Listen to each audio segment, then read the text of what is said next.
நச்சி வாயகி மாலினி வராகி சூலினி மாதங்கி என் நாயகி ஆதி உடையாள் என்று அவள் சரணத்தை எண்ணி நாம் நினைத்திருப்போம் என்றால் நமக்கு கடைசி காலத்தில் குரம்பை அடுத்து குடிபுக்க ஆவி நம் கூற்றுக்கு இட்ட வரம்பை எடுத்து மருகும் போது அது பாதுகாப்பாக நிற்கும் என்று ஆசிரியர் குறிப்பிட்டார். மேற்குறித்த பாட்டில் நாயகி நான்முகி என்று அபிராமி அம்மைக்கு அமைந்த பெயர்கள் பலவற்றையும் கூறி வணங்கினார். அவளுடைய திருவடியே நம்மை பாதுகாக்கும் கோட்டையாக விளங்கும் என்கின்ற கருத்தை விளக்கினார்.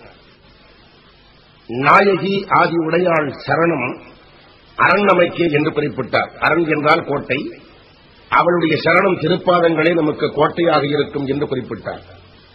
அடுத்த பாட்டில் திரிபுர சம்ஹாரம் செய்த எல்லாம் அல்ல சிவபெருமானும் நம்மை காக்கின்ற கடவுளாகிய திருமாலுமே அந்த அம்பிகையின் திருவடியை சரணம் சரணம் என்று அடைகின்றார்கள் என்று குறிப்பிட்டு, அப்பேற்பட்ட திருவடியை நாம் பற்றிக் கொண்டால் பிறப்பு இறப்பு என்ற இரண்டுமே நமக்கு இல்லை என்கின்ற கருத்தை தெரிவிக்கிறார். அரணம் பொருள் என்று அருள் ஒன்று இல்லாத அசுரர் தங்கள் முரண் அன்று அடிய முனிந்த பெம்மானும் முகுந்தனமே சரணம் சரணம் என நின்ற நாயகி தன் அடியார் மரணம் பிறவி இரண்டும் எய்தார் இந்த வையகத்தே. திரிபுர சம்ஹாரம் செய்தவன் சிவபெருமான். தாரகாட்சன், கமலாட்சன், வித்யுன்மாலி என்ற 3 அசுரர்கள் 3 கோட்டைகளை அமைத்துக் கொண்டு எல்லாம் வல்ல சிவபெருமானுக்கு முன்னர் போர் புரிய வந்தனர். அந்த 3 கோட்டைகளையும் அழித்தவன் எல்லாம் வல்ல சிவபெருமான். அந்த 3 கோட்டையே தங்களுக்கு சரணம் என்று பற்றுக் கொண்டிருந்தார்கள். அந்த பற்றுக் கொண்டிருந்த அசுரர்கள் சரணம் பொருள் என்று அருள் ஒன்றும் இல்லாத அசுரர்கள் அதை பற்றுக்கோடாக கொண்டிருந்தார்கள். அந்த முரணை, அந்த மாறுபாட்டை அடிய முனிந்த பெம்மானாகிய சிவபெருமானும் திருமாலாகிய முகுந்தனே சரணம் சரணம் என நின்ற நாயகியாக வழங்குகின்றவள் அதிராணி. அவள் தன் அடியார் மரணம் பிறவி என்ற இரண்டும் எய்தாமல் இந்த வையகத்தை காக்கின்றாள்.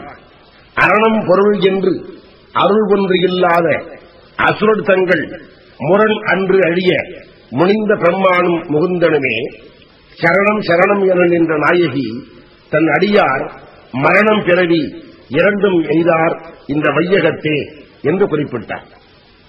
அடுத்த பாட்டில் நீண்ட நெடுங்காலமாக இந்த உலகத்தார் அனைவரும் அடிக்கடி கேட்டுக் கொண்டிருக்கின்ற ஒரு கேள்விக்கு விடை சொல்லுகின்ற வகையிலே பாடலை அமைத்திருக்கின்றார் ஆசிரியர். நல்வினை செய்தாருக்கு நல்ல பலன்கள் எய்துவதும் தீயவினை செய்தாருக்கு தீய பலன்கள் எய்துவதும் இந்த உலகத்திலே வழக்கு என்று பெரும்பாலான சமயங்கள் நமக்கு எடுத்துக் கூறுகின்றன. நாம் நம்முடைய வாழ்க்கையில் என்ன நினைக்கின்றோம்? நேர்மையாக நியாயமாக இருக்கின்றவர்களுக்கு வாழ்க்கை துன்பங்கள் வரக்கூடாது, நேர்மையற்ற முறையிலே நடந்து கொள்ளுகின்றவர்களுக்கு துன்பம் வந்தால் அது நியாயமானது என்று எண்ணிக்கொண்டிருக்கிறோம். ஆனால் உலகியல் வழக்கு நம்முடைய எண்ணத்துக்கு நேர் மாறாக இருக்கிறது. நேர்மையாக இருக்கின்றவர்கள் துன்பப்பட்டுக் கொண்டிருக்கிறார்கள், நேர்மைக்கு மாறுபட்டு செல்லுகின்றவர்கள் நல்ல செல்வ வளம் படைத்து இருக்கின்றவர்களாக விளங்குகிறார்கள். ஏன் இந்த முரண்பாடு என்று நமக்கு அடிக்கடி ஒரு பெரிய ஐயப்பாடு ஏற்படுகின்றது. இந்த கேள்வியை திருவள்ளுவரும் எழுப்பினார். அவ்விய நெஞ்சத்தான் ஆக்கமும் செவ்வியான் கேடும் நினைக்கப்படும் என்று தெரிவித்தார். நல்ல உள்ளம், நேர்மையான வழி ஆகியவற்றை கொண்டவன் துன்பப்படுகின்ற காலத்திலும் நேர்மையற்ற வழியிலே ஈடுபட்டிருக்கின்றவன் செல்வ வளத்தோடு வாழுகின்ற காலத்திலும் இந்த கேள்வி நினைக்கப்படும் என்றார் திருவள்ளுவர். இவை எல்லாவற்றுக்கும் என்ன காரணம் என்று நாம் அறியப் புகுவோமானால் இந்த உலகியலை பொறுத்தவரைக்கும் நம்மால் காரணங்கள் கண்டுபிடிக்க முடியவில்லை. நேர்மையாக இருக்கிறவனுக்கு துன்பம் வரக்கூடாதே, நேர்மைக்கு மாறுபட்டவன் பல்வேறு விதமான இன்பங்களை அனுபவித்துக் கொண்டிருக்கிறானே, ஆகவே நிச்சயம் போன பிறவியிலே நாம் செய்திருக்கின்ற நல்வினை தீவினை ஆகியவற்றினுடைய பலன்களை இந்த பிறவியிலே நாம் அனுபவிக்கின்றோம். ஆகவே ஒருவர் இந்த பிறவியில் எல்லா விதமான செல்வங்களையும் பெற்றிருக்கிறார் என்றால் போன பிறவியில் அந்த திருமகளாக விளங்கக்கூடிய அபிராமியினுடைய திருவடிகளுக்கு அவர்கள் அன்பு செய்ததன் விளைவாக இந்த பிறப்பிலே இவ்வளவு பெரும் பலன்களை எல்லாம் அவர்கள் அனுபவிக்கின்றார்கள் என்கின்ற கருத்தை சொன்னார்.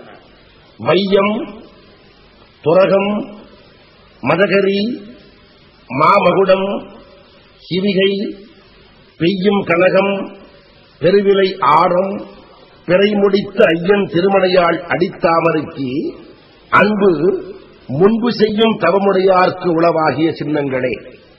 இந்த உலகத்திலே பல பேர் உயர்ந்த செல்வ சின்னங்களை பெற்றிருக்கின்றார்கள். வையம், குதிரை என்கின்ற துரகம், மதகரி யானை, தலையில் சூடிக்கொள்ளுகின்ற மாமகுடம், சிவிகை என்கின்ற பல்லக்கு, சொல்ல முடியாத பெரு விலை உள்ளதாக விளங்கக்கூடிய கனகத்தாலான ஆரம், இவற்றையெல்லாம் பெற்றவர்கள் சுகமாக வாழுகின்றார்கள். இப்படி செல்வ வளம் படைத்தவர்களாக இந்த பிறவியில் அவர்கள் வாழ்வதற்கு என்ன காரணம் என்று கேட்டால், ஐயனுடைய திருமணையாளாக விளங்கக்கூடிய அபிராமி இருக்கிறானே, அவளுடைய திருவடி தாமரைக்கு முன்பு அவர்கள் அன்பு செய்திருக்கிறார்கள். போன பிறவியில் அவர்கள் அன்பு செய்திருக்கிறார்கள். அந்த தவம் அவர்கள் வாழ் இருக்கிறது. ஆகவே போன வினையினுடைய தவம் அவர்களுக்கு இந்த செல்வத்தை தந்திருக்கின்றது என்கின்ற கருத்தை சொன்னார். தவமும் தவமுடையார்க்கே ஆகும் என்கின்ற கருத்துப்படி இந்த பிறவியிலே பலர் துன்பம் எய்துகிறார்கள். எந்த வாழ்க்கை செல்வத்துக்கு உள்ள சின்னங்களையும் அவர்கள் பெறவில்லை என்றால் போன பிறவியிலே நல்வினை செய்யவில்லை என்று பொருள். அப்படி பல பேர் பெற்றிருக்கின்றார்கள் என்றால் அவர்கள் போன பிறவியிலே நல்வினை பல செய்திருக்கின்றார்கள் என்று பொருள். ஆகவே இந்த பிறவியிலாவது நாம் நல்வினைகளை செய்துவிட வேண்டும் என்கின்ற கருத்தை வற்புறுத்துவதற்காகவே வையம், துரகம், மதகரி, மாமகுடம், சிவிகை, பெய்யும் கனகம், பெருவிலை ஆரம், பிறை முடித்த ஐயன் திருமணையால் அடித்தாமரைக்கு அன்பு முன்பு செய்யும் தவமுடையார்க்கு உணவாகிய சின்னங்களே. முன்பு அன்பு செய்தார்கள், அதனாலே அவர்கள் இத்தகைய சின்னங்களை பெறுகின்றார்கள் என்பதை எடுத்துக் காட்டினார். இப்படி இம்மை பயன்களை உயிருக்கு ஒருங்கு தருபவளாக அபிராமி அம்மை விளங்குகிறார் என்கிற கருத்தை சொன்னவர், நாம் இந்த பிறவியிலே நல்வினை செய்துவிட்டால் நமக்கும் அத்தகைய உயர்வுகள் எல்லாம் கிடைக்கும் என்பதை கூறி, அவ்வாறு அவளை வணங்குவதற்கு நம்முடைய உள்ளமாகிய திரையில் அவளுடைய உருவத்தை எழுதி வைத்து வழிபட்டு வணங்க வேண்டும்.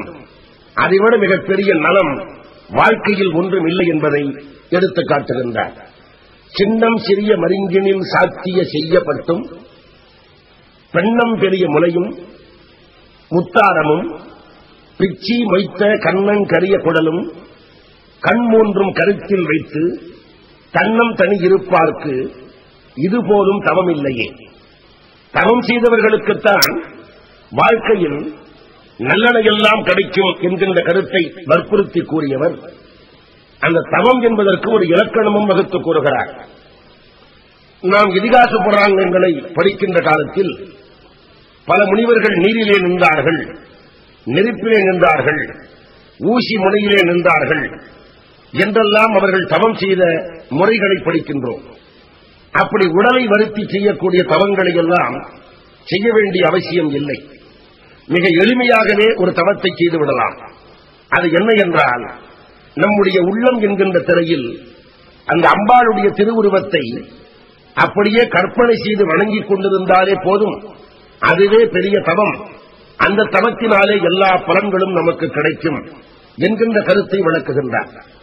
தன்னுடைய மெல்லிய இடையில் சிவந்த நிறமான பட்டை அணிந்திருக்கிறவள், பெரிய மார்பகங்களை பெற்றிருக்கிறவள், அந்த மார்பகத்தின் மேலே முத்தாரம் தொங்குமாறு வீற்றிருக்கின்றவள், வாசனை மிகுந்த பிச்சி பூவை கண்ணங்கருத்த கூந்தலில் சூடியிருக்கின்றவள், முக்கண்ணியாக வழங்கக்கூடியவள், அவளை கருத்திலே வைத்து தன்னந்தனியாக இருந்து கொண்டு அவளை தியானிக்கின்ற ஒரு பெரிய காரியத்தை செய்தால் அதை போலும் தவம் இந்த உலகத்திலே இல்லை என்று தெரிவிக்கின்றார். சின்னஞ்சிறிய மருங்கினில் சாத்திய செய்யப்பட்டும் பெண்ணம் பெரிய முலையும் முத்தாரமும் பிச்சி மொய்த்த கண்ணம் கரிய குடலும் கண் மூன்றும் கருத்தில் வைத்து தன்னம் தனி இருப்பார்க்கு இதுபோதும் ஒரு தவம் இல்லையே என்கின்ற கருத்தை குறிப்பிட்டார். அவ்வாறு அவளை வணங்கிவிட்ட பிறகு நாம் நம்முடைய வாழ்க்கையிலே என்ன துன்பங்களை அடைந்தாலும் அவளுடைய திருவடிகளையே பற்றிக் கொள்ள வேண்டும் என்கின்ற கருத்தை அடுத்த பாட்டில் எடுத்துக் கூறுகிறார். நமக்கு அவளை வணங்கிய பிறகும் கூட வறுமை வருகிறது. வறுமை வந்துவிட்டது என்பதற்காக நம்பிக்கை இழந்து விடாமல் உன்னையே வணங்கிக் கொண்டிருக்கிறேன், அப்படி இருக்கின்ற காலத்தில் ஒன்றுமே கல்லாதவர்களிடத்திலே போய் நின்று கொண்டு என்னை கைகட்டி நிற்குமாறு செய்கின்றாயே தாயே என்று அவளுடைய பாதங்களைச் சேர்ந்தால் நம்முடைய வாழ்க்கையிலே வறுமைகள் எல்லாவற்றையும் அவள் நீக்கிவிடுவாள். இல்லாமை சொல்லி ஒருவர் தம்பார் சென்று இழிவுபட்டு நில்லாமை நெஞ்சில் நினைகுகிறேன் நித்தம் நீடு தவம் கல்லாமை கற்ற கையவர் தம்பால் ஒரு காலத்திலும் செல்லாமை வைத்த திரிபுரை பாதங்கள் சேர்மின்களே. அன்பர்களே, நீங்கள் திரிபுர சுந்தரியினுடைய பாதங்களை சேர்ந்து விட்டீர்கள் என்று சொன்னால் தவம் என்கின்ற ஒன்றை கல்லாமல் இருக்கின்றார்களே, அத்தகைய கயவர்கள் பால் சென்று கையை கட்டிக்கொண்டு நிற்கின்ற நிலை உங்களுக்கு வராது. இல்லாமையை எடுத்து கூறி தவத்தை கல்லாமை உடையவர்கள் பால் சென்று கை கட்டிக் கொண்டு நிற்கின்ற நிலை நமக்கு வராது. இல்லாமை சொல்லி ஒருவர் தம்பார் சென்று இழிவுபட்டு நில்லாமை நாம் பெற வேண்டும் என்று அன்பர்கள் நெஞ்சில் நினைப்பார்களானால் நித்தமும் நீடு தவம் கல்லாமை கற்ற கைவர்கள் இருக்கின்றார்களே, அவர்கள்பால் ஒரு காலத்திலும் சென்று நில்லாமல் இருக்க வேண்டும் என்று எண்ணுவார்களானால் அந்த திரிபுர சுந்தரியின் பாதங்களை சேர வேண்டும் என்று குறிப்பிட்டார். இப்படி இம்மையில் மற்றாத வளம் வேண்டுவார் அம்மையின் அடியை அடையுங்கள் என்று தன்னுடைய அனுபவத்தை தெளிவித்து எடுத்துக் காட்டியவர் அடுத்த பாட்டிலே அம்மையினுடைய ஒளிமயமான உடல் அழகையும் அறிவுமயமான அகழகையும் ஒருங்குடன் எடுத்து கூறி உயிர்கள் அம்மையை நினைத்து வணங்கினும் அல்லது வணங்காமல் போனாலும் அம்மைக்கு ஒன்றும் ஆகப் போவது இல்லை, நமக்குத்தான் குறை என்று எச்சரித்து காட்டுகின்றார். மின் 1000 ஒரு மெய்வடிவாகி விளங்குகின்றது அன்னால் அகமகள் ஆனந்தவல்லி அருமறைக்கு முன்னாய் நடுவெங்குமாய் முடியாய முதல்விதன்னை உண்ணாது ஒழியினும் உண்ணினும் வேண்டுவது என்றால் அதனால் பலன் நமக்குத்தானே தவிர அந்த தெய்வத்துக்கு ஒன்றும் பலன் இல்லை. பட்டினத்தார் சொன்னார், நாம் கையிலே தங்க மோதிரம் போட்டிருக்கிறோம், அந்த தங்க மோதிரத்தினாலே நமக்கு பலன் இருக்கிறது. பொருள் வேண்டுகின்ற போது அடகு வைத்து அந்த தங்க மோதிரத்தை பயன்படுத்திக் கொள்ளுகிறோம். ஆனால் நாம் போட்டுக் கொண்டிருக்கிறோம் என்பதனால் அந்த தங்க மோதிரத்திற்கு என்ன பலன்? ஒன்றும் கிடையாது. அதுபோல நாம் இறைவனை பற்றிக் கொள்வதால் நமக்கு பலனே தவிர இறைவன் நம்மை பக்தனாக கொள்வதால் அவனுக்கு என்ன பலன்? பொன்னால் பிரயோசனம் பொன்படைத்தார்க்கு உண்டு, பொன்படைத்தார் தன்னால் பிரயோசனம் பொன்னுக்கு அங்கு ஏது உண்டு, உன்னால் பிரயோசனம் வேணதெல்லாம் எனக்கு உண்டு, இங்கு என்னால் பிரயோசனம் உனக்கு ஏது உண்டு இறைவா என்று பட்டினத்தார் கேட்டது போல அம்பாள் திருவடிகளை நாம் சென்று வணங்கினாலும் வணங்காவிட்டாலும் பலன் என்பது நம்மை பொறுத்தது. வணங்கினால் நமக்கு பலன், வணங்காமல் ஒழிந்தால் நமக்கு பலன் இல்லை. 1000 மின்னல் ஒன்று சேர்ந்தது போன்ற திருவடிவை கொண்டிருக்கின்ற அந்த அம்பாளை புறத்திலே மட்டுமல்ல அகத்திலேயும் அத்தகைய அழகிக் கொண்டிருக்கின்ற ஆனந்தவல்லியை வேதம் என்று கூறக்கூடிய அருமறைக்கு முன்னாகவும் நடுவாகவும் முடிவாகவும் எல்லா இடத்திலும் கலந்திருக்கின்ற முதல்வியை நாம் நம்முடைய மனதிலே எண்ணாமல் ஒழிந்தாலும் எண்ணினாலும் அம்பாளுக்கு ஒன்றும் ஆகப்போவது இல்லை, நமக்குத்தான் பலன் என்று அன்பர்களுக்கு எச்சரிக்கிறார். மின்னாயிரம் ஒரு மெய்வடிவாகி விளங்குகின்றது அந்நாள் அகமகள் ஆனந்தவல்லி அருமறைக்கு முன்னாய் நடுவெங்குமாய் முடிவாய முதல்வி தன்னை உண்ணாது ஒழியினும் உன்னினும் வேண்டுவது ஒன்று இல்லையே.